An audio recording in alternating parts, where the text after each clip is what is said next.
मी एक वेश्या. हो, तुमच्या मनात जे आलं तेच.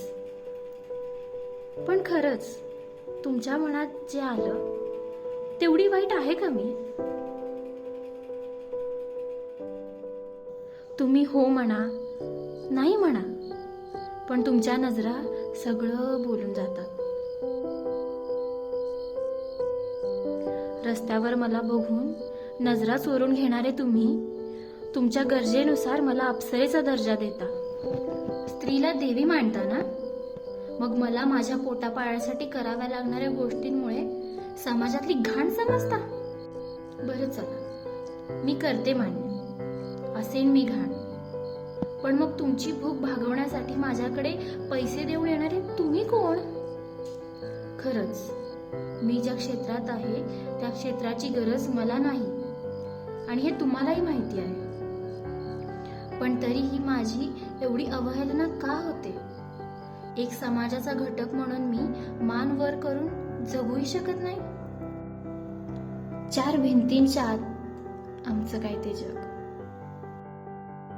पण ते जग सुद्धा आमचं कधी नव्हतं आणि नसेलही. काही पैशांच्या मोबदल्या खातर आम्ही आमचं सर्वस्व त्यागतो, किंवा असं म्हणा ते त्यागावं लागतं या समाजासाठी, तुमच्यासाठी, आमच्या पोटासाठी. आणि त्यानंतर होणारा अपमान, अवहेलना आणि तुमच्या त्या जीव घेण्या नजरा, हे सगळं काही सहन करावं लागतं आणि मन मारून मारून मारून जगावं लागतं. तुमच्या आयुष्यात असणारी स्त्री आणि मी काही वेगळ्या नाही, पण तरीही आमच्यात खूप दरी आहे, कधीही न मिटवता येणारी दरी. माझी समाजातली जागा, तुमच्या मनातली जागा, तुमच्या त्या नजरेतली जागा कुठे आहे हे मला ठाऊक आहे. तुम्हाला काय वाटतं? एक स्त्री म्हणून, एक मनुष्य म्हणून माझ्या काहीच अपेक्षा नसतील, माझी काहीच इच्छा नसेल? हे सगळं मी हौस मौज म्हणून करतेय? नाही, हतबल आहे मी. पण मलाही कुठेतरी वाटतं की कोणीतरी असावं, कोणीतरी आपलंसं, आपल्याला जीव लावणारं, कोणीतरी मनापासून काळजी घेणारं असावं, कोणीतरी आपलेपणाने जवळ घेणारं. त्याच्या स्पर्शात वासनेचा मोह असेल तो फक्त आपलेपणा, निखळ प्रेम आणि काळजी.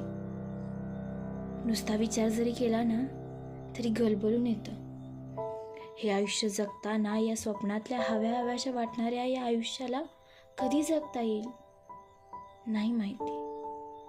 पण मनात कुठेतरी खोलवर हे माहिती आहे की हे स्वप्न या जन्मात तरी पूर्ण होणार नाही. जोपर्यंत माझ्या चितेला अग्नी मिळत नाही तोपर्यंत या नरक यातनेतून माझी सुटका नाही आहे.